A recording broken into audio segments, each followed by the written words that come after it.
महत्वाचे वक्ते, आपल्या सगळ्यांचे लाडके नेते, महाराष्ट्राचे विरोधी पक्षनेते शिवसेना नेते अंबादासजी दानवे साहेब यांना विनंती करतो की आपण या ठिकाणी यावं आणि मार्गदर्शन करावं। दानवे साहेबाचा विषय आहे हाती घेऊ मशाल रे, पाप जाळू खुशाल रे। मी संजय मोटे साहेबांना विनंती करतो की त्यांनी अंबादास दानवे साहेबांचा सत्कार करायचा आहे। संजय मोटे, तालुका प्रमुख संजय मोटे यांनी अंबादास दानवे साहेबांचा सत्कार करायचा आहे। संजय मोटे साहेब आहेत का?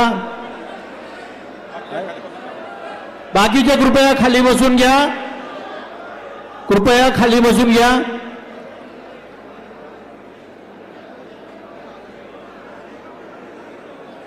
अंबादासजी दानवे साहेबांचा विषय आहे हाती घेऊ मशाल रे, पाप जाळू खुशाल रे। या विषयावर शिवसेनेचे नेते, महाराष्ट्राचे विरोधी पक्ष नेते अंबादासजी दानवे साहेब हे सविस्तर असं मार्गदर्शन करतील अशी मी त्यांना विनंती करतो। सगळ्यांनी कृपया शांत बसा। हॅलो, थोडं शांतता राखा। एक मिनिट, जरा सगळे शांत बसा।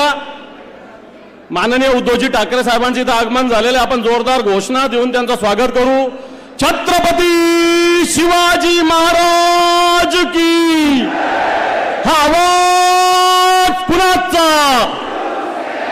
शिवसेना प्रमुख मान्य बाळासाहेब ठाकरे यांचा, माननीय उद्धवजी ठाकरे यांचा, माननीय आदित्यजी ठाकरे यांचा। आता सगळ्यांनी शांत बसा। मला 10 मिनिटाचा वेळ दिलेला आहे, पण मी 2च मिनिटं बोलणार आहे। आणि मला आता वैभव वाघने असं सजेशन केलं की विधान परिषदेत जो डायलॉग म्हटला तोच इथं मनाने संपवून टाक भाषण। तो काही डायलॉग नव्हता वैभवजी, ती अशी इथून बेंबीपासून हृदयातून निघलेली होती। आणि मी अजूनही सांगतो की त्या विषयावर मी माफी मागितलेली नाही, मी दिलं ते दिलं, शिवसैनिक म्हणून दिलं हे मी स्पष्टपणे सांगतो। कारण जे लोक शिवसेना भवनावर चालून यायची गोष्ट करतात त्यांचे बोट तोडलेच पाहिजे। गनिमत ते काम राहिलं, कारण ते सभागृहात होतं, सभागृहाच्या बाहेर असतं तर तेही काम झालं असतं 100%। आणि म्हणून हाती घेऊ मशाल रे, पाप जाऊ खुशाल रे हा विषय आहे। मग आपल्याला सगळ्यांना उद्धवजी ठाकरे साहेबांचं भाषण ऐकायचं आहे, त्यामुळं मला भले वेळ दिला असेल पण मी हा वेळ मुळीच घेत नाही। पण तो संभाजीनगरचा विचार केला आणि महाराष्ट्राचा विचार केला तर आज सगळीकडे पाप पाप आणि पाप आहे। केंद्र सरकार असो, राज्य सरकार असो, या राज्यात पापाशिवाय कोणत्याही गोष्टी करत नाही अशा प्रकारची स्थिती आहे। जनतेला दिवसा ढवळ्या फसवलं जातं, खोट्या घोषणा दिल्या जातात, राज्याच्या तिजोरीत खडखडाट आहे तरी मोठ्या मोठ्या घोषणा दिल्या जातात। मोठी भ्रष्टाचार आजच्या घडीला महाराष्ट्रात आहे। शेवटचा आठवडा अधिवेशनाचा बाकी, त्यामुळे हा सगळा भ्रष्टाचार शेवटच्या आठवड्यात निश्चित या महाराष्ट्रात आम्ही मांडणार आहोत। परंतु हे महाराष्ट्र आताच्या घडीला जर बघितलं तर शेतकऱ्यांच्या 6,500 आत्महत्या हे सरकार महाराष्ट्रात आल्यापासून झालेलं आहे। जर ॲव्हरेज काढलं ते सरकार आल्यापासून दररोज 9 आत्महत्या या महाराष्ट्रात होतात। हे महाराष्ट्र कर्जाच्या खाईत बुडालेलं आहे। संभाजीनगरचा विचार केला तर उद्धवजी ठाकरे साहेबांचं सरकार असताना या शहरामध्ये 2,500 कोटी रुपये दिले गेले होते। पण हे सरकार बदलल्यानंतर या शहराची जी पाणी पुरवठ्याची योजना होती, या योजनेला त्यावेळेस उद्धवजी ठाकरे साहेबांचं सरकार होतं, तर जो महानगरपालिकेचा वाटा आहे तो राज्य सरकारने भरण्याचं कबूल केलं होतं। पण आजही ही पाणी पुरवठ्याची योजना आपल्या इथलं आताचं हे गद्दाराचं राज्य सरकार हे करायला तयार नाही। मला वाटतं या संभाजीनगरात गॅसची लाईन येणार होती, डॉक्टर भागवत कराड मोठ्या घोषणा देत होते, इथं पत्रकार आहेत की पहिले गॅस लाईनची येते का अन्य काही येतं अशा प्रकारची घोषणा केली जात होती। ही गॅसची पाईपलाईन कुठं अडली हा माझा या सरकारला सवाल आहे। सफारी पार्क शिवसेनेच्या माध्यमातून होतं हे थांबलेलं। आणि या शहराच्या अनेक योजना, या जिल्ह्याच्या अनेक विकासाच्या योजना या थांबलेल्या आहे। उद्धवजी ठाकरे साहेबांनी मराठवाडा वॉटर ग्रीडच्या रूपाने पैठण असेल, गंगापूर असेल, वैजापूर असेल या ठिकाणी जवळपास 1100-1200 कोटी रुपयाच्या योजना दिल्या होत्या। कन्नड सारख्या ठिकाणी जवळपास 350-450 कोटी रुपयाचे विकास कामं केले होते। या संभाजीनगरात 2,500 कोटी रुपयाचे कामं केले होते। मला असं वाटतं आताचं सरकार या जिल्ह्यात असो की या राज्यात असो पाप आणि पाप करतं म्हणून हे पाप जाळायचं आपल्याला. आपण या संभाजीनगरातले सगळे गटप्रमुख आहेत, 3058 बूथ या संभाजीनगरात आहे. या सगळ्या 3058 बूथवरचे सगळे बूथचे प्रमुख गटप्रमुख इथं उपस्थित आहे. मात्र येणाऱ्या काळामध्ये आपल्याला सदस्य नोंदणी सुरू करायची आहे. आपण त्याच्याविषयी बैठका घेतलेल्या आहे. बूथनिहाय किमान 100 सदस्य नोंदणी करायची आहे. त्याचे बुक्स आपण तयार करतोय. आपल्याला BLA तयार करायचं सुरुवातीलाच मार्गदर्शन केलं. BLA आपले नुसते कागदावर होते, कलेक्टरची परवानगी आपण घेतलेली नव्हती. ती सुद्धा योजना आपल्याला अंमलबजावणी. मान्य उद्धवजी ठाकरे साहेब जेवढ्या सीट शिवसेनेला लढायचं सांगतील तेवढ्या ते आदेश देतील. परंतु मी सांगतो या 9च्या 9 विधानसभा मतदारसंघात 100% तयारी आपल्याला करायची का नाही? हो का नाही? आपण या 9च्या 9 विधानसभा या संभाजीनगरच्या ताकदीनं लढू शकतो. ठीक आहे, लोकसभेमध्ये काही कारण असेल आपल्याला अपयश आलं, परंतु मला असं वाटतं या अपयशातून येणाऱ्या विधानसभेमध्ये आज हे गद्दार खूप माजलेले आहेत. माता बहिणी यांना दिसत नाही, यांना या पद्धतीनं हे काम करतात, यांना माता भगिनी दिसत नाही, यांना शेतकरी दिसत नाही, यांना बेरोजगार तरुण दिसत नाही. आज पोलीस भरतीची परीक्षा आहे, काही व्यवस्था तिथं नाही आहे. महाराष्ट्रात ठिकठिकाणी परीक्षा आहे, काही व्यवस्था तिथं नाही. आणि या सगळ्या स्थितीमध्ये या राज्य सरकारचं पापाचा घडा भरलेला आहे. आणि ज्यावेळेस या राज्य सरकारचा पापाचा घडा भरलेला आहे त्यावेळेस मला असं वाटतं मतदार रूपी श्रीकृष्ण या पापाच्या घरात या राज्य सरकारला बुडवल्याशिवाय राहणार नाही. त्याच्यासाठी आपल्याला सगळ्यांना पुढाकार घ्यायचा आहे. मागच्या 1995 असेल, 90 असेल, मागचं वर्ष असेल 2019चं, या मराठवाड्यात आपण 95ला 14 जागा जिंकल्या होत्या. मागच्या वेळेस आपण 12 जागा जिंकल्या होत्या. आपण सगळे मिळून आज आपण सगळीकडे असं आलेलं आहे की विधानसभेचं रणशिंग आपण या संभाजीनगरातून फुंकतोय. ही संभाजीनगर संताची भूमी आहे, ही संभाजीनगर आंदोलकाची भूमी आहे. आणि ज्या वेळेस मुंबई आणि ठाण्याच्या बाहेर शिवसेना आली ती या संभाजीनगरात 1985ला आली होती, लक्षात ठेवा. आणि म्हणून 1995ला 14 जागा आपण हायस्ट जिंकल्या होत्या. म्हणून आज उद्धवजी ठाकरे साहेब इथं आहेत. येणाऱ्या विधानसभेत या 14 जागेचा आकडा हा मराठवाडा पार केल्याशिवाय राहणार नाही. आणि त्याच्यात सगळ्यात जास्त वाटा संभाजीनगरचा असेल. अशा प्रकारचा संकल्प आज आपण केलेला शिवसंकल्प आपण करायचा आहे. हा संकल्प करत असताना आज अनेक लोक शिवसेनेत प्रवेश करतात. राजू शिंदे भारतीय जनता पार्टीचे जे उपमहापौर राहिलेले हे आज जवळपास भारतीय जनता पार्टीचे 5 नगरसेवक, एक जिल्हा परिषद सदस्य यांना सोबत घेऊन आणि भारतीय जनता पार्टीचे सगळे जिल्हा तालुका पदाधिकारी यांना घेऊन शिवसेनेत प्रवेश करतात. त्यानंतर सगळ्यात महत्वाचं अक्षय सुदामराव शिसोदे, अमर बाबासाहेब शिसोदे, भूषण काशीनाथराव शिसोदे हे पैठण तालुक्यातील, ज्यांनी या पैठण तालुक्यात सहकाराची मुहूर्तमेढ रोवलेली आहे. अनेक शिक्षण संस्था त्यांच्या आहेत. सुदामराव शिसोदे जे कारखान्याचे चेअरमन होते, त्यांचा कारखाना हे सांभाळत आलेले आहे. आणि हे अक्षय शिसोदे, अमर शिसोदे, भूषण शिसोदे पैठण तालुक्यातील एक मोठं प्रस्थ आहे, पैठण तालुक्यातील एक मोठी ताकद आहे. त्यांच्यासोबत सुद्धा मोठ्या संख्येनं कार्यकर्ते आज शिवसेनेत सहभागी होत आहेत. BRSचे सुद्धा अशोकराव मातपुडे, सुधाकर चांजणे, RPIचे अशोक गवळे, परमेश्वर दनके ही सुद्धा मंडळी आज या ठिकाणी शिवसेनेमध्ये प्रवेश करतायत. यानंतर एक रिटायर्ड DYSP गोनारकर साहेबांच्या सुनबाई स्वाती विश्वजित गोनारकर या सुद्धा शिवसेनेत प्रवेश करतायत. राष्ट्रवादी काँग्रेसचे काम करणारे अजितदादा पवारच्या गटाचे सरचिटणीस प्राध्यापक पंडित क्षीरसागर हे सुद्धा शिवसेनेत प्रवेश करणार आहे.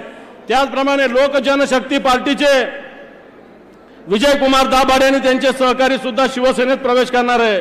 अशोक बातकुळे, सुधाकर चांदणे यांचं नाव मी सांगितलेलं आहे. त्यानंतर आशिष सूर्यवंशी, दीपक सिसोदे हे सुद्धा प्रवेश करतायत. त्यानंतर संभाजीनगर पूर्व मतदारसंघातले अशोक गायकवाड आणि त्यांचे सर्व शेकडो सहकारी हे सुद्धा शिवसेनेत प्रवेश करतायत. मला वाटतं बऱ्याच जणांची स्वागताची इच्छा आहे. बऱ्याच जणांचे अनेक या ठिकाणी शिवसैनिकांनी बराच मोठा संकल्प केला आहे. प्रफुल्ल मालाने जे शिवसेनेचे माजी नगरसेवक आहे, हे चेंबर ऑफ कॉमर्सच्या महाराष्ट्राच्या कार्यकारिणीत उपाध्यक्ष म्हणून निवडून आलेले. एक शिल्पा शेरखाने या आपल्या शिवसेनेच्या काम करणाऱ्या महिला आघाडीच्या आहे, या जिल्हा हायकोर्टाच्या वकील संघात उपाध्यक्ष म्हणून निवडून आलेल्या आहे. म्हणजे शिवसेना या सगळ्या क्षेत्रामध्ये, चेंबर ऑफ कॉमर्स असेल, या सगळ्या क्षेत्रात मोठ्या प्रमाणावर काम करते.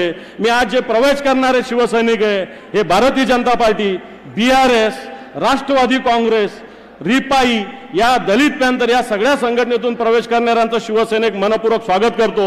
शिवसेना एक चळवळ आहे, शिवसेना एक मोठा धबधबा आहे, शिवसेना एक नदीची मोठा चालणारा खळखळणारा खळखळाट आहे. म्हणतो या शिवसेनेमध्ये आपलं मी हार्दिक स्वागत करतो आणि येणाऱ्या काळात ही मशाल हाती घेऊन निश्चित या राज्य सरकारचं पाप जाळण्यासाठी आपण सगळे सिद्ध होऊ असा संकल्प करतो आणि थांबतो. जय हिंद, जय महाराष्ट्र. धन्यवाद दानवे साहेब. यानंतर मी शिवसेनेचे खासदार शिवसेना नेते चंद्रकांतजी खैरे साहेब यांना विनंती करतो की आपण कृपया व्यासपीठावर यावं.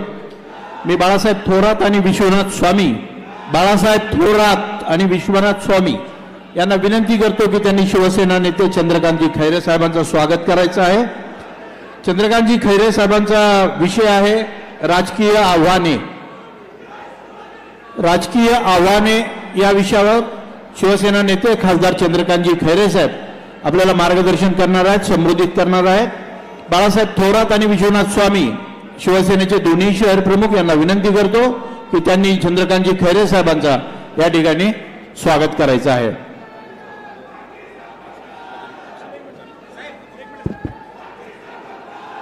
यानंतर बाळासाहेब थोरात आणि विश्वनाथ स्वामी साहेब चंद्रकांतजी खैरे साहेबांचं स्वागत करतील. आपण सगळे उद्धवजी ठाकरे साहेबांचं मार्गदर्शन ऐकण्यासाठी उत्सुक आहोत. मी खैरे साहेबांना विनंती करणार आहे आपण थोडक्यात राजकीय आव्हाने या विषयावर मार्गदर्शन करावं.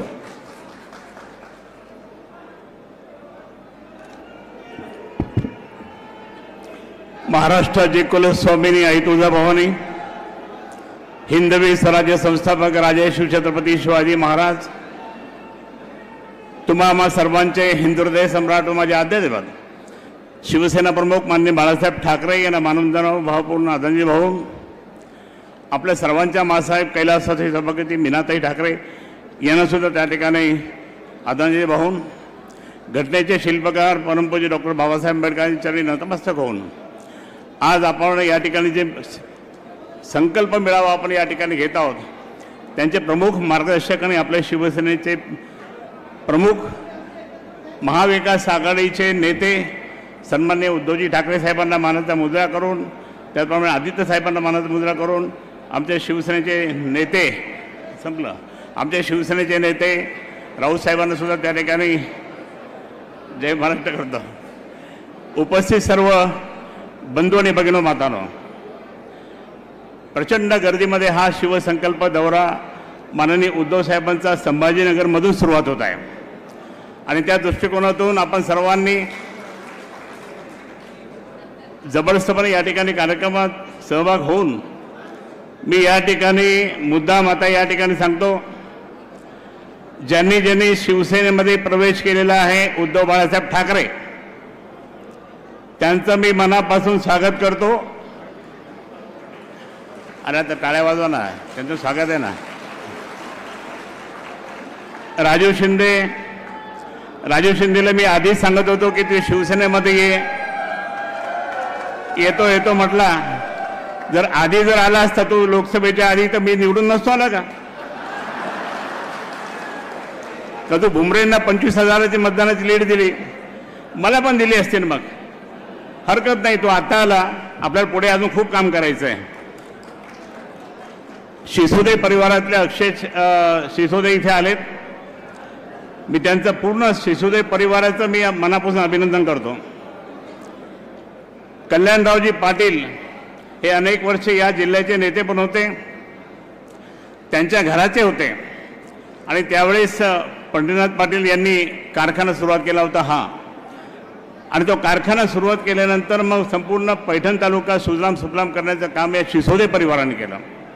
सुदामांना आमचे मित्र होते, त्यांनी सुद्धा खूप चांगलं त्या ठिकाणी काम केलं. आता ही सगळी मंडळी त्या ठिकाणी शैक्षणिक क्षेत्रात जरी असले तरी मला या ठिकाणी पूर्णपणे खात्री आहे, शिसोदे परिवारांना या ठिकाणी मी सांगू इच्छितो, कोणत्याही परिस्थितीत त्या गद्दाराला पाडायचं आहे. गद्दार पाडणार की नाही परिवार? हां, त्याचप्रमाणे बाकीचे इतर सर्व जे आलेले आहेत BRS RPI वगैरे सगळे आले त्यांचं मी मनापासून स्वागत करतो. या संपूर्ण संभाजीनगर जिल्ह्याच्या वतीने त्यांचं स्वागत करतो, मराठाच्या वतीने स्वागत करतो. पण मी या ठिकाणी राजूला सांगेन, राजू आपल्याला त्या गद्दाराला पाडायचं की ज्या गद्दारांनी रोज साहेबांच्या बाबतीत शिवसेनेच्या बाबतीत त्या ठिकाणी उलटं पुलटं बोलतो, त्याचा खात्मा करायचा राजकीय. आणि म्हणून मी या ठिकाणी तुला त्या ठिकाणी तुझं स्वागत करतो मनापासून. आणि एकच या सगळ्या जे आलेले आहेत त्यांना मी विनंती करेन, हात जोडून विनंती करेन, गटबाजीमध्ये जायचं नाही. आपण सर्व उद्धव साहेबांच्या नेतृत्वाखाली, आदित्य साहेबांच्या नेतृत्वाखाली आपण काम करत आहोत. गटबाजीमध्ये जर गेला तर त्या ठिकाणी राजकारण संपतं. आणि म्हणून मी या ठिकाणी सांगतो की कोणत्याही परिस्थितीत त्या ठिकाणी शिवसेना खरं म्हणजे आंदोलनातून पुढे येते. आपलं हे शिबिर मार्गदर्शन करण्यासाठी असतं, पण आपण इतके आंदोलन केले, आत्तापर्यंत प्रचंड आंदोलन केले. मला अनेक जण म्हणतात की आंदोलनातून शिवसेना उभं राहिली, अनेक आंदोलन केले, आपण खूप आंदोलन केले. पण आता जसं जसं त्या ठिकाणी आपण पुढे जातो तसं तसं त्याप्रमाणे आपल्याला आंदोलनाची दिशा बदलावी लागते. आणि म्हणून या ठिकाणी मी सांगेल आपल्या सर्वांना, पुढे आपल्याला सर्वांना या ठिकाणी पुढे जायचं आहे. आणि आज उद्धव साहेबांच्या नेतृत्वाखाली आज महाराष्ट्रामध्ये जी काही नवीन रचना निर्माण झाली ती परत एकदा महाराष्ट्रामध्ये त्या ठिकाणी नव्हे तर देशात एक मोठं वादळ निर्माण झालं की अरे उद्धव साहेब क्या जबरदस्त आहे, त्यांनीच मोदींना बोलू शकतात. आज मोदींनी किती खोटे नाटे केले. 15 लाखापासून तर आतापर्यंत रोज आता हे करायला लागले. आता महिला आज सगळ्या तहसील ऑफिसमध्ये जाऊन उभं राहतात, तिथे काही नाही आहे. पुढे 2 महिन्याचं फक्त बजेट आहे. आणि मग या महिला काय करतील. म्हणून या सगळ्या खोटे गोष्टी करणारे हे सगळे भाजपचे लोक, मोदी असतील की त्यानंतर मग ते त्यांचे साथीदार असतील गृहमंत्री, काही उपयोग नाही. आणि म्हणून आता ह्या सगळ्या खोट्या गोष्टीला म्हणे हम 405 जाएंगे, 405 गेलेच नाही. कारण माननीय उद्धवजींच्या नेतृत्वाखाली ती महाविकास आघाडी, शरद पवार साहेब असतील, बाकी सर्व असतील, त्यांच्या नेतृत्वाखाली, राहुल गांधीच्या नेतृत्वाखाली जे काही कळलं की आता यामध्ये सरकार बदलणार आहे. पण मी या ठिकाणी स्पष्ट सांगतो की कोणत्याही प्रकारे ह्या सर्व नेत्यांच्यामुळे लवकरच त्या ठिकाणी हे मोदी सरकार कोसळणार आहे. आणि कोसळल्यानंतर मी या ठिकाणी सांगतो की आपलं उद्धव साहेबांचं सरकार त्या ठिकाणी केंद्रात पण येईल आणि महाराष्ट्रात पण येईल. म्हणून या ठिकाणी मी आपल्या सर्वांना मी विनंती करतो की आतापासून आपसातलं सगळं मिटून टाका आणि आपल्याला फक्त आता आपलं महाराष्ट्रात आपण जिंकायचं आहे. महाराष्ट्राची सरकार आपल्याला आणायची आहे. आपण फक्त आता 9 जरी जागा मिळवल्या असतील तरी आपण या ठिकाणी आपण जास्तीत जास्त जागा मिळवायच्या. मागे एकदा ज्यावेळेस माननीय शिवसेना प्रमुखांच्या नेतृत्वाखाली जे सरकार आलं होतं आपलं, त्यावेळेस आपले 17 जागा मराठवाड्यामध्ये आल्या होत्या, 17 जागा शिवसेनेच्या. आणि म्हणून आता तसंच त्या ठिकाणी 17 नव्हे तर 20 जागा त्या ठिकाणी मराठवाड्यामध्ये आपल्याला आणावं लागतील. मी या ठिकाणी सांगेन साहेबांना की या पूर्ण 9च्या 9 जागा ज्या आपल्या जिल्ह्यामध्ये आल्या होत्या त्या फक्त शिवसेना भाजप युती म्हणून आल्या होत्या. परंतु माझा पराभव झाल्यानंतर एक मोठी मागच्या वेळेसचा जो पराभव झाला त्यानंतर लक्षात आलं लोकांच्या MIM परत येईल. हा जातीवादी पक्ष MIM या ठिकाणी यायला लागला. आता MIMने त्या ठिकाणी खूप म्हणजे दंगली बिंगली घालायला सुरुवात केल्या. आणि म्हणून लोकांनी पाहिलं नको हे नको. आणि म्हणून 9च्या जागा त्या ठिकाणी महाराष्ट्रात कुठेच नाही, युतीच्या संपूर्ण जागा आल्या होत्या. आणि आता सुद्धा आपल्याला त्याचप्रमाणे आपल्याला सुद्धा तसंच करावं लागेल. म्हणून या ठिकाणी आपण जोरदारपणे या ठिकाणी हा MIM परत डोकं वर काढतोय. हा MIM परत पूर्व आणि मध्यमध्ये डोकं वर काढतोय. तिथे आपले पूर्व आणि मध्य हे आपल्या शिवसेनेचे आहेत. त्याचप्रमाणे बाकीच्या सगळ्या पश्चिमपासून सगळे 9च्या 9 जागा त्या ठिकाणी आपल्या आहेत. आणि आपल्या आणण्यासाठी ताकदीने मशाल हातात घ्या.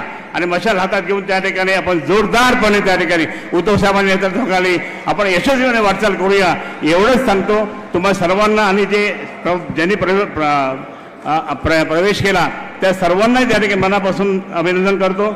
आणि मी सांगितल्याप्रमाणे गटबाजीमध्ये जायचं नाही, आपण आपल्या माननीय उद्धवजींचा आदेश त्या ठिकाणी पाळायचा, एवढंच सांगतो. जय हिंद, जय महाराष्ट्र. धन्यवाद खैरे साहेब. यानंतर मी शिवसेनेचे सचिव माननीय खासदार विनायकजी राऊत साहेब, शिवसेनेचे नेते माननीय विनायकजी राऊत साहेब यांना विनंती करतो की त्यांनी या ठिकाणी आम्हाला सर्वांना संबोधित करावं. राऊत साहेबांच्या मार्गदर्शनानंतर आदरणीय उद्धवजी ठाकरे साहेब आपल्या सगळ्यांना मार्गदर्शन करणार आहेत. माझी विनंती आहे कृपया आपण सर्वांनी जागेवर बसून शांतता भंग होणार नाही याची काळजी घ्यावी. विनायक राऊत साहेब. संभाजीनगरच्या या ऐतिहासिक कार्यकर्त्यांच्या मार्गदर्शन मेळाव्याला उपस्थित असलेले शिवसेना नेते आदरणीय उद्धवजी ठाकरे साहेब, शिवसेना नेते आदरणीय चंद्रकांतजी खैरे, शिवसेना नेते विरोधी पक्ष नेते सन्माननीय अंबादासजी दानवे, शिवसेनेचे सचिव मिलिंद नार्वेकर, इतर सर्वच सन्माननीय पदाधिकारी आणि उपस्थित शिवसेनेचे पदाधिकारी बंधू भगिनींनो, संभाजीनगर वासियांना मनापासून धन्यवाद देतो की नुकत्याच लोकसभेच्या निवडणुकीनंतरचा माननीय पक्षप्रमुख उद्धवजी ठाकरे यांचा पहिला दौरा आपण या संभाजीनगरमध्ये घेतोय आणि ज्या मदनमस्त दिल्लीकरांना ज्यांनी 400 पारची घोषणा केली होती त्यांना केवळ आणि केवळ 240च्या जागेवर बसवण्याचं काम ज्या उद्धवजी ठाकरेंच्या नेतृत्वाखाली महाराष्ट्राने केलं, त्या उद्धवजींचा अभिनंदनाचा प्रस्ताव या अधिवेशनच्या या पहिल्या अधिवेशनमध्ये आपण मंजूर करायचा आहे. मदनमस्त झालेली ती राज्य सत्ता, दिल्लीचं मनामध्ये भिनलेली हुकुमशाही, आपल्या हाताशी असलेली संपूर्ण यंत्रणा, पैसा, सत्ता याचा दुरुपयोग करून ज्यांनी शिवसेना संपवण्याचं कपट कारस्थान रचलं, ज्यांनी शिवसेनेला फोडण्याचं कपट कारस्थान रचलं, ज्यांनी ठाकरे घराणं संपवण्याचा प्रयत्न केला, त्या दिल्लीश्वरांना चारी मुंड्या चित करून शिवसेना उद्धव बाळासाहेब ठाकरेंचा भगवा झेंडा या महाराष्ट्रामध्ये तर देशामध्ये फडकवण्याचं काम माननीय उद्धवजी ठाकरेंच्या नेतृत्वाखाली या महाराष्ट्राने केलेलं आहे. आणि म्हणून पुन्हा एकदा आता विधानसभेच्या निवडणुकीच्या पार्श्वभूमीवर चला लढूया आणि विधानसभा जिंकूया ह्या निर्धाराने उद्धवजी पुन्हा एकदा बाहेर पडलेले आहेत.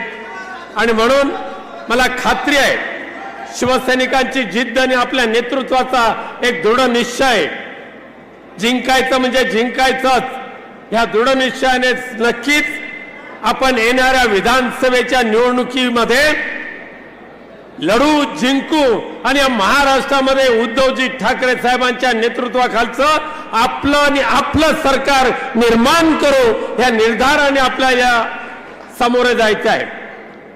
सध्याचं महाराष्ट्राचं सरकार, उद्धव साहेबांनी त्याचा उल्लेख चांगला केलेला आहे, एक जुमलेबाजांचं सरकार आहे. केवळ आणि केवळ घोषणा करायच्या, लोकांना संभ्रमित करायचं, लोकांना फसवायचं, यापेक्षा या सरकारकडे काय राहिलेलं नाहीये.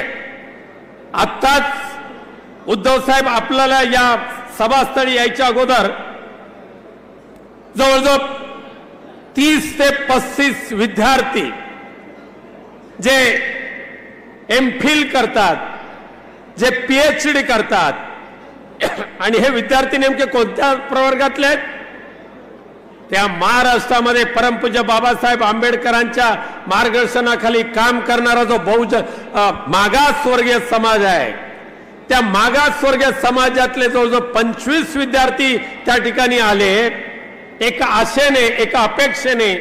आणि होय, ह्या सत्ताधाऱ्यांनी जरी फसवलं, भाजपवाल्यांनी जरी तोंडाला पानं फुसली, तरी सुद्धा माझा राजा, माझा उद्याचा राज्यकर्ता म्हणून उद्धवजी ठाकरेंकडे आपण आपली कैफियत मांडली तर नक्कीच मला न्याय मिळेल, हे एका अपेक्षेने ते विद्यार्थी त्या ठिकाणी आले. काय मागणी होती त्यांची? आज विधानसभेच्या अधिवेशनमध्ये महाराष्ट्राचा अर्थसंकल्प असो, त्या गद्दार मुख्यमंत्र्यांचं भाषण असो, लोकांना फसवण्याच्या घोषणा करायच्या, त्या मुख्यमंत्र्यांना मी सांगू इच्छितो, अरे 2 वर्ष झाली तुमच्या मुख्यमंत्री पदाच्या कारकिर्दीला, पण या महाराष्ट्रातले 194 मागासवर्गीय विद्यार्थी जे शिष्यवृत्तीसाठी रस्त्यावर भीक मागतायत, तुमच्याकडे प्रार्थना करतायत, जे एलिजिबल आहेत, त्या 194 विद्यार्थ्यांना तुम्ही 2022 पासून न्याय देऊ शकला नाही. शासन निर्णय होऊन सुद्धा आणि म्हणून त्यांना PhD ने MPhil करता येत नाही. आणि दुसरीकडे अनेक घोषणा करत असताना देवेंद्र फडणवीस यांच्या कारकिर्दीमध्ये किती घोषणा झाल्या आणि किती अंमलात आणल्या. आता सुद्धा तुम्हाला 3 सिलेंडर मोफत देतो म्हणाले, पण यापूर्वीचा उज्ज्वला गॅसचं काय झालं? 3 महिने म्हणजे जुलै, ऑगस्ट, सप्टेंबर, ऑक्टोबरला विधानसभा झाल्या की नोव्हेंबर पासून उज्ज्वला योजना आणि हे 3 गॅस 100% बंद. देवेंद्र फडणवीस यांनी जाहीर केलेली माहेरचा आधार, आता सुद्धा माहेर या शब्दाचा उल्लेख करतात, पण त्यावेळेला सुद्धा माहेरचा आधार म्हणून भगिनींना अर्थसहाय्य करण्याची घोषणा देवेंद्र फडणवीस यांनी केली होती 2014ला. काय झालं? माहेरचा आधार तर सोडाच, पण जो आता त्रास होतोय त्या त्रासातून सुद्धा त्यांची सुटका होऊ शकली नाही. केवळ आणि केवळ ह्या एका वर्षामध्ये 1000 पेक्षा जास्त भगिनींचं कपाळाचं कुंकू पुसलं गेलं. त्याला जबाबदार देवेंद्र फडणवीस तुमचं सरकार आहे, नरेंद्र मोदीजी तुमचं सरकार आहे. आज कांद्याला भाव नाही, तुरीला भाव नाही, शेतकऱ्यांना न्याय नाही, शेतमजुरांना न्याय नाही, आणि त्यानंतर अन्नदाता आधार योजना जाहीर केली होती देवेंद्र फडणवीस यांनी. अन्नदाता आधार कुठे गुंडाळून ठेवली ते सुद्धा त्यांना कळलं नाही. GR कधी काढला तो सुद्धा आता माहिती नसेल. आणि केवळ लोकांना संभ्रमित करायचं, लोकांच्या डोळ्यात धूळ फेकायची, लोकांना कुठली आमिष दाखवायची आणि लोकांना भिकेचं कटोरं घेऊन दारोदार फिरायला लावायचं शासनकर्त्यांच्या घरी. ही जी काय कपट नीती सध्याच्या मिंदे सरकारने आखलेली आहे ना, त्यापासून सावध राहण्याची आवश्यकता आहे. हा शिवरायांचा महाराष्ट्र आहे. समाजामध्ये दरी उभ्या राहिलेल्या आहेत, कौरव पांडवांसारखे लढायला उभे राहिलेले. त्यावेळेला माननीय पक्षप्रमुख उद्धवजी आपलं भाष्य व्यक्त करतील.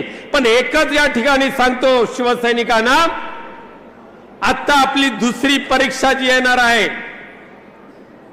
दिवाळीच्या अगोदर विधानसभेची, ह्या परीक्षेमध्ये मात्र 100% आपल्याला उत्तीर्ण व्हावंच लागेल. त्यासाठी कुठलंही गलथानपणा चालणार नाही, कोणतेही डोळे झाक चालणार नाही. सर्वांनी एकजुटीने एक विचाराने आपले पक्षप्रमुख ज्या पद्धतीने शिवसेना पक्ष वाढवायला, आणि शिवसेना पक्ष म्हणजे कोण? तुम्ही. स्वतःसाठी नाही तर माझा कार्यकर्ता निवडून आला पाहिजे, आमदार झाला पाहिजे, खासदार झाला पाहिजे, मंत्री झाला पाहिजे. ह्या एका इच्छेने इराद्याने पक्षप्रमुख उन्हातानाची पर्वा न करता, पावसाची पर्वा न करता महाराष्ट्रामध्ये त्यांनी फिरायला सुरुवात केलेली आहे. शुभारंभ त्या संभाजीनगर मधून झालेला आहे आणि म्हणून हा शुभारंभ विजयाचा निर्धार करणारा हा मेळावा असेल अशी खात्री बाळगतो आणि तुम्हा सर्वांची रजा घेतो. धन्यवाद. जय हिंद, जय हिंद, जय महाराष्ट्र. धन्यवाद विनायक राऊत साहेब. यानंतर महाराष्ट्र राज्याचे विरोधी पक्ष नेते अंबादासजी दानवे यांना मी विनंती करतो की आपण कृपया प्रवेशासाठी नियोजन व्यासपीठावर करावं. हा प्रवेश सोहळा झाल्यानंतर माननीय उद्धवजी ठाकरे साहेब हे आपल्याला मार्गदर्शन करणार आहेत. मी दानवे साहेबांना विनंती करतो की आपण कृपया पुढील सूत्र आपल्या ताब्यात घ्यावीत. छत्रपती शिवाजी महाराज की, डॉक्टर बाबासाहेब आंबेडकरांचा, उद्धव साहब तुम आगे बढ़ो, जय भवानी, छत्रपती शिवाजी महाराज की. ज्यांचे प्रवेश झाले त्यांना विनंती आहे की कृपया आपण व्यासपीठाच्या खाली यावं. आता उद्धवजी ठाकरे साहेब बोलणार आहेत. राजू शिंदे साहेबांनी आता उद्धव साहेबांचं मार्गदर्शन करावं. कृपया शांतता राखावी. आदरणीय उद्धवजी या ठिकाणी मार्गदर्शन करतायत.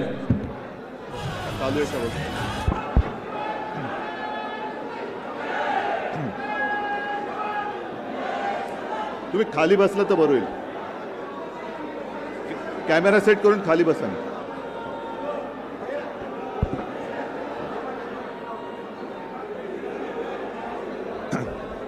लोकसभेच्या निकालानंतर मुंबई बाहेर पडलो आणि पहिल्या प्रथम माझ्या शिवसेना प्रमुखांच्या हक्काच्या संभाजीनगरमध्ये आलोय आणि या भेटीच्या निमित्ताने जमलेल्या सर्व शिवसेना प्रमुखांच्या कट्टर कडवट लढवय्या आणि अस्सल शिवसैनिक बांधवांनो भगिनींनो आणि मातांनो,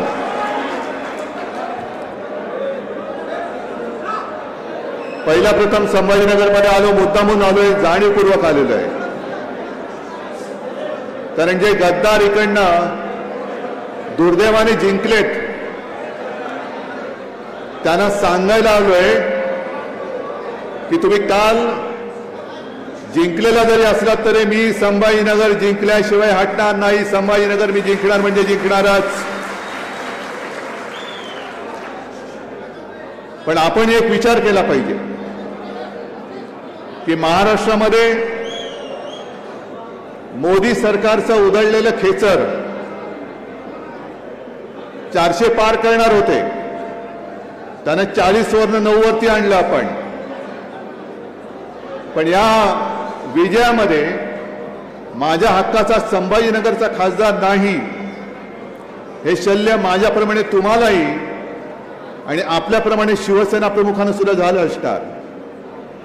अरे हेच ते संभाजीनगर जिथे मराठवाड्याची राजधानी म्हणतो, या संभाजीनगरमध्ये हिंदुत्वाची भगव्याची बीज शिवसेना प्रमुखांनी रोवली आणि त्यांनी संपूर्ण महाराष्ट्र नव्हे मराठवाडा पादाक्रांत केला.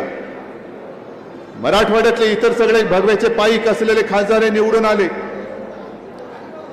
पण हक्काची संभाजीनगरची जागा ही गमवावी लागली.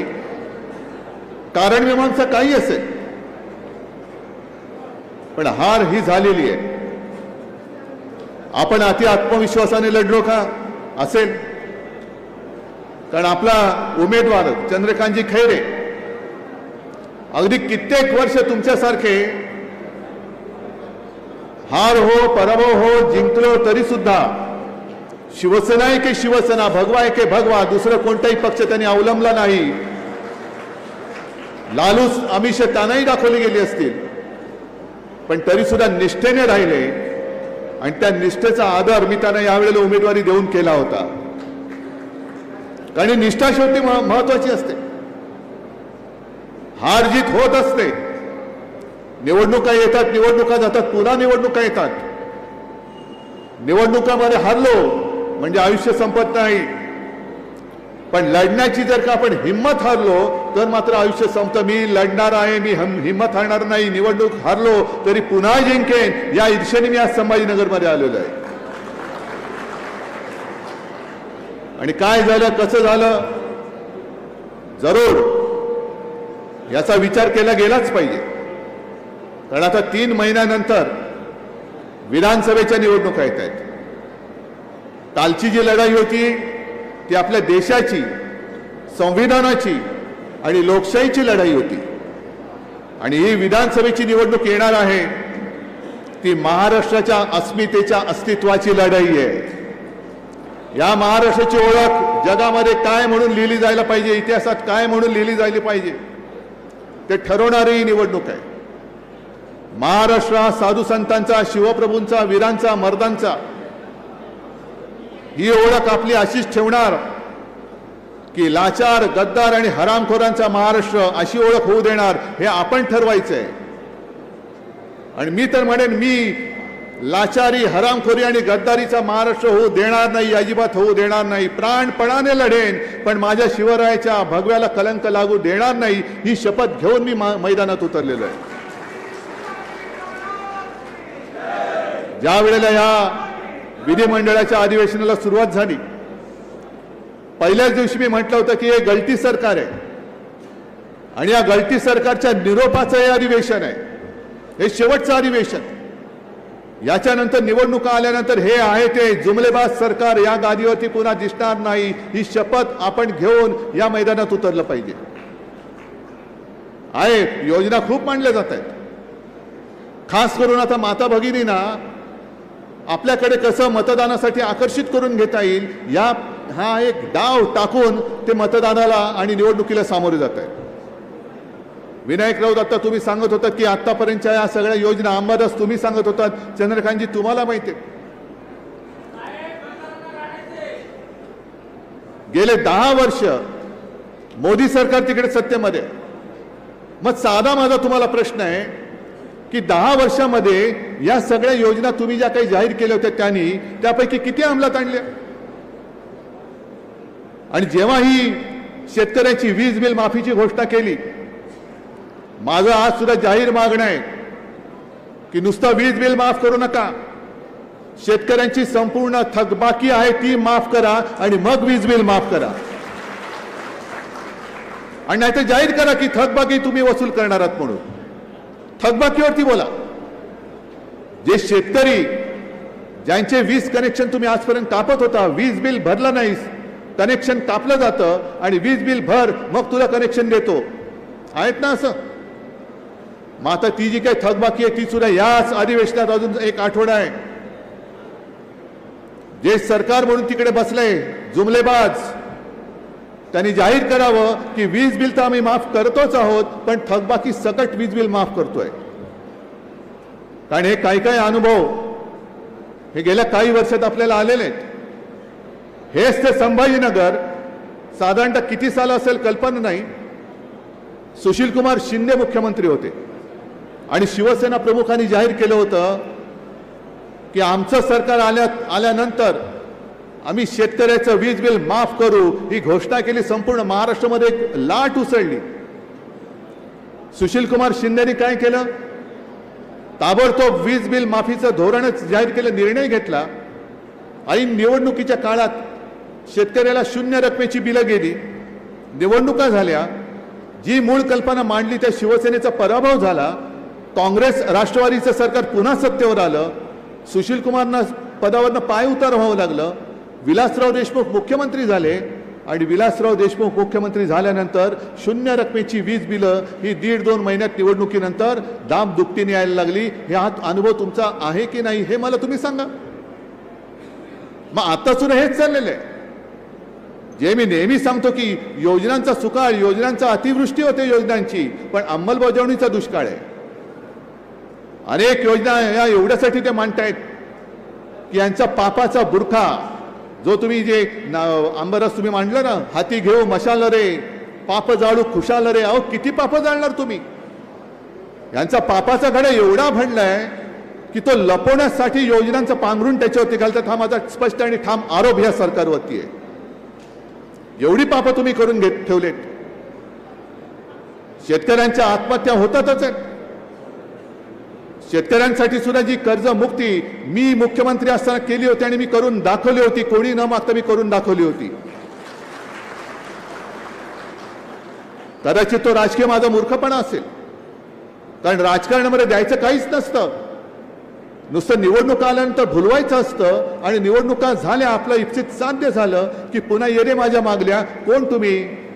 काय करणार तुम्ही? मोर्चे काढाल, बसलेत पोलीस तुमच्या डोक्यामध्ये लाठ्या आणायला. तुम्ही आणखीन करणार काय? उपोषण करणार? अरे उपोषित तर तुम्ही आहातच. आंदोलनाची तुमच्या पर्वा करणारच नाहीत ते. पण निवडणुका आल्यानंतर आता सुद्धा ज्या काही योजना जाहीर करतायत, या योजना केवळ आणि केवळ या निवडणुकीमध्ये यांची पापं लपवून जिंकण्यासाठी करतायत. हे तुम्हाला जर कळलं नसेल तर मग मी म्हणेन तुमचं आमचं नाही तर महाराष्ट्राचं दुर्भाग्य आहे. गेल्या वेळेला एक मी समजू शकतो की मशालीचा प्रचार सुरू करायला आपला थोडा उशीर झाला, कारण मशाल ही निशाणी निवडणुकीच्या दुसऱ्या टप्प्यात आपल्याला मिळाली. कारण पहिल्या टप्प्यामध्ये आपला उमेदवार नव्हता. दुसऱ्या टप्प्यामध्ये जेव्हा यवतमाळचे आपले संजय देशमुख आणि बुलढाण्याचे नरेंद्र खेडकर यांना मशाल निशाणी मिळाली, त्याच्यानंतर आपण मशाल निशाणीचा प्रचार सुरू केला. आणि ह्या गद्दारांनी काय केलं म्हणजे मी सगळ्यांना सांगतो, जो खेळ, अरे तुम्हाला लाज वाटली पाहिजे. तुम्ही जे काय विजय मिळवला तो चोरून मिळवलेला विजय आहात. तुम्ही माझा पक्ष चोरून त्या नावावरती तुम्ही विजय मिळवलेला आहात. तुम्ही शिवसेना चोरलीत, तुम्ही आमचं धनुष्यबाण चोरलात.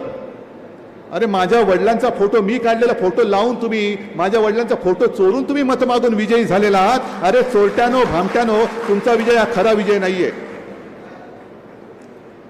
आपल्या बाबतीत जो खेळ केला तोच त्यांनी राष्ट्रवादीच्या बाबतीत केला. पवार साहेबांचं सुद्धा राष्ट्रवादी पक्षात चोरून दुसऱ्याला दिला, चिन्ह पण त्यांना दिलं आणि परत पवार साहेबांचा फोटो ते वापरायला लागले. मग तुम्ही म्हणाल जसं पवार साहेबांनी कोर्टात जाऊन त्यांना बंदी केली तसं तुम्ही का नाही केलं? तुम्हाला कोणी अडवलं होतं? बरोबर आहे तुमचा प्रश्न. पण महत्वाचा फरक हा आहे की आपल्या शिवसेना प्रमुखांचं नाव, हिंदू हृदय सम्राटांचं नाव त्यांनी राष्ट्रपुरुषांच्या यादीत टाकले. आपल्याला काय वाटलं होती काय प्रेम आहे, मोदी बाबांचं प्रेम आलं म्हणून त्यांनी एका पुण्य पवित्र भावनेने शिवसेना प्रमुखांचं नाव यादीमध्ये टाकलं नाही. तेव्हापासून यांची कपट कारस्थानं सुरू झाली होती आणि राष्ट्रपुरुषाच्या यादीत नाव टाकल्यानंतर त्यांच्या फोटोचा वापर कोणी करू शकतं, जो मोदींनी स्वतः केला. पवार साहेब आज आहेत आणि पवार साहेब जिकडे उभे राहतील तो पक्ष हे जनतेला कळतं. पण ग्रामीण भागात आणि शहरामध्ये सुद्धा हिंदू हृदय सम्राटांचा फोटो लावायचा, खाली धनुष्यबाण लावायचं आणि बाळासाहेबांचं धनुष्यबाण म्हणून मतं मागून तुम्ही लोकांना फसवून निवडून आलेला आहात. मग मला अभिमान आहे, मी बाळासाहेबांचे संस्कार घेऊन, तुम्ही चोरलेलं धनुष्यबाण घेऊन सुद्धा मी मशाल घेऊन तुमच्या समोर जे काही लढाई आहे ती लढून दाखवलेली आहे आणि जिंकून दाखवलेली आहे. आता आपल्याला कोणी थांबवू शकत नाही. कारण अनेकांना हा प्रश्न होता आणि मला सुद्धा काही जणांनी सांगितलं, शहरी लोकांनी सांगितलं, अगदी हिंदी भाषिक अमराठी लोकांनी सांगितलं, उद्धव जी हम तो आपको वोट देना चाहते थे लेकिन क्या करे गलती से बो एंड एरो का बटन दबाया. मग त्यांना कळलं अरे बो एंड एरो आता यांचं नाही, आता यांची मशाल आहे. आता हा संभ्रम दूर झालेला आहे.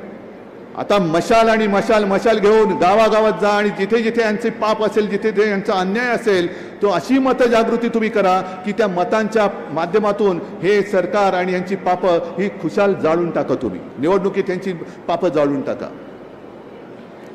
पण हा संभाजीनगर हा जिल्हा आहे. आता सुद्धा इकडे काही गुंठेवारीचे प्रश्न घेऊन बोर्ड घेऊन लोक उभी आहेत. पण मी मुख्यमंत्री असताना शहरातला गुंठेवारीचा प्रश्न सोडवला होता की नव्हता हे सांगा. समांतर जलवाहिनीचा प्रश्न सोडवला होता की नव्हता? रस्त्याची कामं केली होती की नव्हती? उद्यानं सुद्धा आपण करत होतो की नव्हतो? मग ही सगळी कामं करून सुद्धा काय आपण कुठे कमी पडलो? हा माझा प्रश्न जसा तुम्हाला आहे तसा तुम्ही जनतेला विचारा. जा घराघरात जा. जे तुम्ही आता आम्हालाच सांगत होता आपल्याकडे बीएलए पाहिजेत, बीएलओ पाहिजे, मला पहिला गटप्रमुख पाहिजे, जो मतदार यादीला एक कोणतरी जबाबदार माणूस आहे आणि त्याला माहिती आहे की ही सगळी वस्ती ही माझ्या संपर्कात आहे. मी त्याला सांगतो घराघरात जा आणि हात जोडून विचारो, दादा, ताई, माई, मावशी, आमचं काय चुकलं सांगा, काय आमचा पराभव झाला, असं कोणतं पाप आमच्याकडनं घडलं? अगदी जे एक शिवसेना प्रमुखांनी वचन दिलं होतं औरंगाबादचं छत्रपती संभाजीनगर करणं, हे मी माझ्या मुख्यमंत्री काळामध्ये मी केलेलं आहे. आणि अजूनही 2 वर्ष होत आली, या सरकारला 2 वर्ष झाली. विमानतळावरती उतरल्यानंतर सुद्धा त्या विमानतळाचं नाव औरंगाबाद विमानतळ आहे. तो ठराव आम्ही कधीच मंजूर केला होता, छत्रपती संभाजी महाराज विमानतळ. का बदललं नाही तुम्ही? आम्ही केलेल्या कामाची श्रेय तुम्हाला घेताना लाज वाटत नाही? मी या शहराचं आणि या जिल्ह्याचं नामकरण केलेलं आहे. जिल्ह्याचं नामकरण अजून झालेलं नाही. अजूनही लोकसभा मतदारसंघाचं नामांतर झालेलं नाही. अजूनही त्या यादीत या मतदारसंघाचं नाव मला वाटतं औरंगाबाद असंच ठेवलेलं आहे. मग केलं काय तुम्ही 2 वर्ष? संपूर्णपणे थापा मारायच्या आणि पुढे जायचं. आता सुद्धा ही सगळी पापं मी बोललो ना तुम्हाला. योजना एवढ्या टाकायच्या. ठीक आहे ना, महिलांसाठी योजना आणल्या, मी त्याचं स्वागत करतो. जरूर महिलांसाठी तुम्ही योजना आणा, पण माझ्या युवकांसाठी योजना काय आहेत? आज सुद्धा जे शेतकरी आत्महत्या करावी लागते, त्या घरातला वंशाचा दिवा विझल्यानंतर तुमची जी काही योजना आहे ती योजना, त्याच्यामध्ये तो गेलेला दिवा, विझलेला दिवा पुन्हा पेटवू शकणार आहे? बेकारांचे तांडेच्या तांडे रस्त्याने फिरतायत, रोजीरोटीचा पत्ता नाही. महाराष्ट्रातले उद्योग तुम्ही गुजरातला घेऊन जाताय. गुजरातला घेऊन गेले तरी देखील आमच्या डोळ्या देखत माझ्या महाराष्ट्राचं असं सगळी वाताहत होत असताना आम्ही मोदी गॅरंटी सुद्धा आम्ही धुडकावून लावली. यांच्या गद्दारांच्या गॅरंटीला आपण बळी पडणार आहोत. मोदी गॅरंटी कसली गॅरंटी? पाप, आपण म्हणतो ना पाप जाळं खुशाल रे. मोदी म्हणतात पाप करा खुशाल रे आणि हातीमध्ये भाजपा रे. पाप करा आणि भाजपात या. कालच एका आपल्या गद्दाराला क्लीन चिट देऊन टाकलेली आहे. पाप करा, पण तुम्ही तिकडे राहिलात तर तुम्ही पापी आहात. आमच्या गटारगंगेत जर का डुबकी मारली तर तुम्ही पुण्यवान आहात, हे तुम्हाला मान्य, हे तुम्हाला पटते आणि ही महाराष्ट्राची ओळख आपण करून द्यायची. जी तुम्ही योजना आणलेत सगळीकडे, मला माहिती मिळते महिलांची गर्दी उसळले, चांगली गोष्ट आहे. पण त्याच घरामध्ये तुम्ही बहीण भावामध्ये जे वितुष्ट आणताय, भाऊ बेकार फिरतोय, मुलगा बेकार फिरतोय, शिकलाय, मुलीला शिक्षणाची सोय केली मोफत, मुलांना सुद्धा करा, दोघांनी आता भेदभाव करू नका. अरे तुम्ही राजकारणामध्ये घर फोडणारी माणसात आमचं घर फोडलं, आमचं कुटुंब फोडायचा प्रयत्न करताय, पक्ष फोडलात, पवारांचं कुटुंब फोडलात, आता जनतेची कुटुंब फोडताय तुम्ही. घराघरामध्ये तुम्ही असं वितुष्ट आणताय. का करायचं तर सगळ्यांसाठी करा. आता तुमचं डबल इंजिन सरकार तिकडे बसलेत, मोदीजी बसलेत तिकडे. अरे तुमच्या केंद्राचा आधार नसताना माझ्या शेतकऱ्यांना मी कर्जमुक्त केलं होतं. आता तुमचं केंद्रात तुमचं सरकार आहे, करा माझ्या शेतकऱ्याला कर्जमुक्त करा. एक तर शेतकऱ्याला हमी भाव मिळत नाही, त्याच्या सगळ्या शेती अवजारांवरती बी बियाणं खता सकट जीएसटी लावला जातोय. पिळून काढायचं, हक्काचं द्यायचं नाही आणि उपकार केल्यासारखं काहीतरी तुमच्या तोंडावरती फेकायचं. हा भीक मागण्याचा प्रकार यापूर्वी महाराष्ट्रामध्ये कधी झाला नव्हता आणि यापुढे सुद्धा आम्ही होऊ देणार नाही. महाराष्ट्र स्वाभिमानी आहे. अरे छत्रपती शिवाजी महाराज की जय आम्ही एवढ्या वर्षानंतर सुद्धा बोलतो आणि हजारो वर्ष लाखो वर्ष बोलत राहू का? कारण तुम्ही विचार करा, जसं आज काही जण मला काहीतरी पाहिजे म्हणून भाजपात जात आहेत, तसं छत्रपती शिवाजी महाराज सुद्धा जाऊ शकले असते की नसते? मिळाली असती सुभेदारी? नाही, पण मी करेन ते माझ्या हक्काचं हिंदवी स्वराज्य स्थापन करेन आणि त्यांनी करून दाखवलं. वेळ प्रसंगी औरंगजेब, अफजल खान, शाहिस्ते खान सगळ्यांशी लढले, अगदी जीवावरती उदार होऊन लढले. साधा विचार करा, अफजल खानाच्या भेटीच्या वेळेला जर महाराज बेसावतपणाने गेले असते, चिलखत घातलं नसतं, तर महाराजांची हालत काय झाली असती? पण ठीक आहे, तुम्ही आम्हाला मिठी मारू इच्छिता, आम्ही मिठी मारतो. पण विश्वासघाताने पाठीतवार कराल तर मग मात्र आम्ही वाघ नख काढून तुमचा कोथळा बाहेर काढतो आणि तो काढावा लागेल. हे शिवाजी महाराजांनी शिकवलं. नहीं तो अफजल खान आला असता, हाँ क्या है, नहीं वो आपको बादशाह ने बुलाए, वो आपको वो सुबेदारी दे पाटील के देना चाहते, गेले असते. आपलं काय झालं असतं, महाराष्ट्राचं काय झालं असतं? आणि म्हणून छत्रपती शिवाजी महाराज जे लढले ते स्वतःसाठी नाही लढले. इतक्या वर्षानंतर सुद्धा आपण त्यांना दैवत मानतो, ते आपल्यासाठी लढले. आज जरी ते आपल्यात नसले तरी आपल्यासाठी त्यांनी केलेलं हे सगळं कर्तृत्व, हे जर का आपण विसरून ह्यांच्या नादी लागून लाचारी पत्करणार असू तर मग मात्र छत्रपती शिवाजी महाराज की जय बोलू नका अजिबात. आज एका बाजूला संपूर्ण जुमलेबाजीचं सरकार आहे, निवडणुका तोंडावर आहेत, देण्यासारखं काही नाही, थापा आणि थापाच देत आहे. पण दुसरा एक महत्वाचा भाग आहे, त्याच्यावर मी आज जरूर पहिला प्रथम बोलणार आहे. आरक्षणावरती मी आज जाहीर बोलणार आहे. आरक्षणावरती मी जाहीर बोलणार आहे, कारण हा महाराष्ट्र माझा आहे. या महाराष्ट्रातला प्रत्येक बांधव, प्रत्येक भगिनी माझी भगिनी आहे, बांधव आहे. आणि माझ्या डोळ्यात देखत छत्रपतींचा हा महाराष्ट्र जाती पातीमध्ये समाजामध्ये भांडणं लावून भाजपवाले जर का मजा मारत असतील तर मी इथे सुद्धा कोण कोण समाजाची लोक आले असतील, मराठा असतील, ओबीसी असतील, धनगर असतील, आदिवासी असतील, मुस्लिम असतील, आणखीन काही असतील, SC ST सगळे असतील, त्या सगळ्यांना मी जाहीरपणाने हात जोडून विनंती करतोय की कृपा करा, तुमच्या प्रत्येक न्याय मागणी बरोबर मी आहे. शिवसेना तुमच्या सोबत आहे. उद्या सुद्धा मुख्यमंत्र्यांनी राजकीय पक्षांच्या नेत्यांची एक बैठक बोलवलेली आहे. काय आजपर्यंत कमी बैठका झाल्या? काय तोडगा काढलात? गेल्या वेळेला सुद्धा तुम्ही तोडगा काढला, छत्रपती शिवाजी महाराजांची शपथ घेऊन तोडगा काढलात, विधानसभेत मांडला, आम्ही पाठिंबा दिला. पण त्याच्यानंतर सुद्धा जे काय आगी लावण्याचे प्रकार चालू आहेत, मी सर्व समाजातल्या जनतेला सांगतोय आणि सर्व समाजातल्या नेत्यांना सांगतोय की तुम्हाला न्याय हक्काचं मिळालं पाहिजेच, पण ते आपापसात भांडून नाही.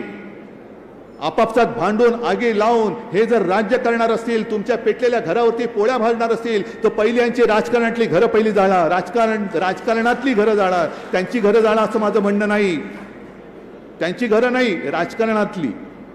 म्हणजे राजकीय त्यांचं जे काही वजन आहे ते खालसा करा, त्यांना निवडणुकीत पाडा, हा त्याचा अर्थ आहे. आणि जर लढायचंच असेल तर सगळे एकत्र येऊन महाराष्ट्र एकजुटीने उभा राहील, त्याच दिवशी या महाराष्ट्राला न्याय मिळेल.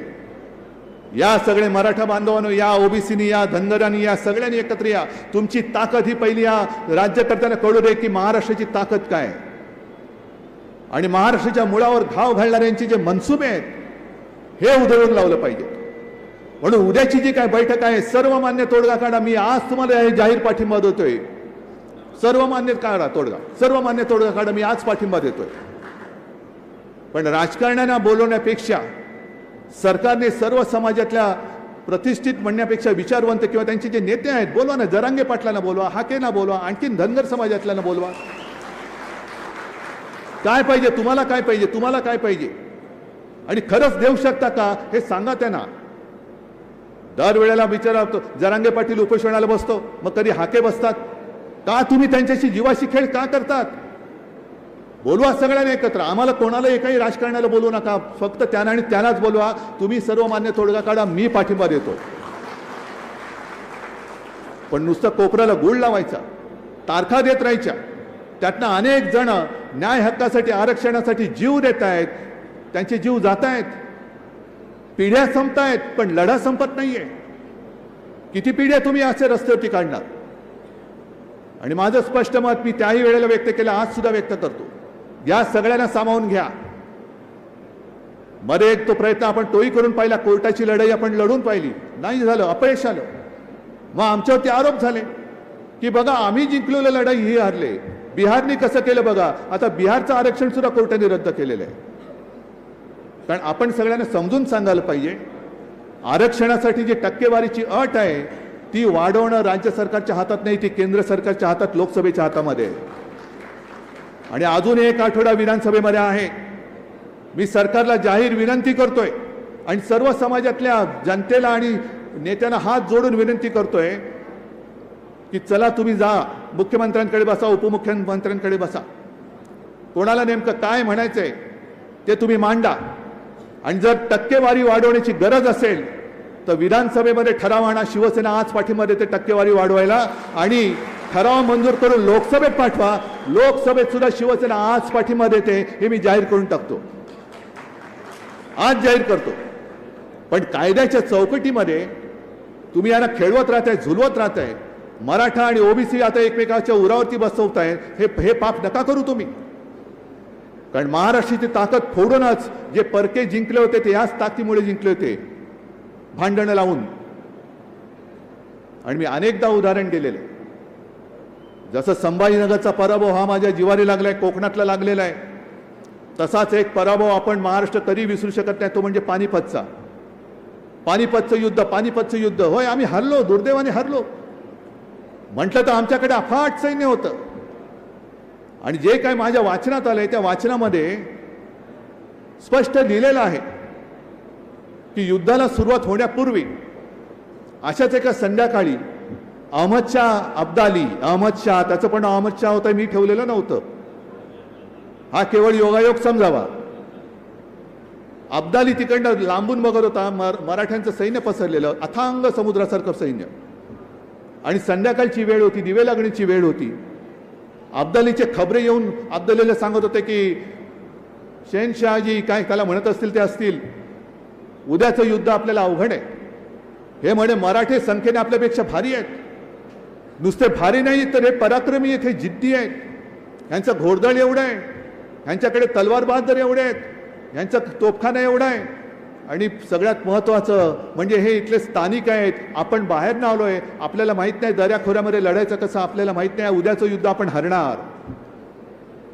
आणि अब्दाली शांत बसता, अब्दाली फक्त बघत होता आणि शांतपणाने त्यांनी विचारलं की या समोर ज्या धुराच्या रेषा दिसतात त्या काय आहेत, ह्या कसल्या रेषा आहेत? आणि त्या खबऱ्यांनी सांगितलं की ते म्हणे हे मराठे आहेत, 18 पगड जाती जमातीमध्ये विखुरलेले आहेत, यांच्या चुली हे एकमेकाबरोबर जेवायला बसत नाहीत. आणि अब्दाली एकच शब्द बोलला, उद्याचं युद्ध आपण जिंकलं. सगळे म्हणाले कसं शक्य आहे, तुम्हाला एवढी सगळी आम्ही माहिती दिली तरी सुद्धा तुम्ही सांगताय. आणि अब्दाली जे बोलला ते लक्षात ठेवा. त्यांनी एकच वाक्य सांगितलं, जे जेवायला एकत्र येत नाहीत ते मरायला एकत्र येऊ शकत नाहीत, लढायला एकत्र येऊ शकत नाहीत. औरंगजेब सुद्धा हेच म्हणून गेलेलं आहे. औरंगजेबाने सुद्धा आपल्या मराठ्यांचं हेच वर्णन केलं. मराठा म्हणजे संपूर्ण 18 पगड जाती जमातीत विखुरलेला माझा मराठी. स्वतः औरंगजेब म्हणालेला आहे की ह्या पहाडी मुलकात हे मराठे पराक्रमाच्या बाबतीत तमाम दुनियेला भारी आहेत. अरे इथे पराक्रम शिकवावंच लागत नाही. इथे तर गवताला सुद्धा भाल्याची पाते फुटतात एवढे सगळे मर्द आणि लढवय्ये मराठे आहेत. फक्त म्हणे इथे दुहीची बीज खडकावर नुसती भिरकावली तरी ती एवढी रुजतात आणि एवढी फोफावतात की पाहता पाहता तमाम दौलत तबाह करून टाकतात. हे आपलं वर्णन, हे आपली बलस्थानं कोणती आणि कमकुवत स्थानं कोणती ही इतिहासामध्ये अब्दाली आणि औरंगजेबाने सांगून ठेवले. तेच आत्ताच्या घडीतले औरंगजेब आणि अब्दाली मराठी माणसामध्ये भेद करून समाजात आगी लावून जर माझ्या महाराष्ट्राची, शिवप्रभूंच्या महाराष्ट्राची वाताहत करत असतील तर मी गप्प बसू शकत नाही. हे समजून घ्या जरा. आपण सगळे एकत्र आलो तर आपली जी ताकद होईल. अरे कालच्या निवडणुकीमध्ये आपण यांना 40 वरून 9 वरती आणलं. जर तमाम महाराष्ट्र एकवटला तर यांना शून्यापेक्षाही खाली नेऊ आपण. किती दिवस तुम्ही यांच्या पोळ्या भाजायला देणार तुम्ही? म्हणून मराठा समाजाला सुद्धा माझं आवाहन आहे, अगदी जरांगे पाटलांना आवाहन आहे, ओबीसीला आवाहन आहे, सगळ्या धनगरांना आवाहन आहे की कृपा करा, एकमेकात भांडू नका, आपण एकत्र या. आता एक 4 दिवसापूर्वी मुंबईमध्ये सगळे विश्वविजेता संघ आल्यानंतर जी गर्दी उसळली होती तुम्ही पाहिलं, दृश्य पाहिलं? जरा थांबा, बसा, माझं होऊ द्या. दृश्य पाहिलं तुम्ही? लाखो लोक रस्त्यावरती होती.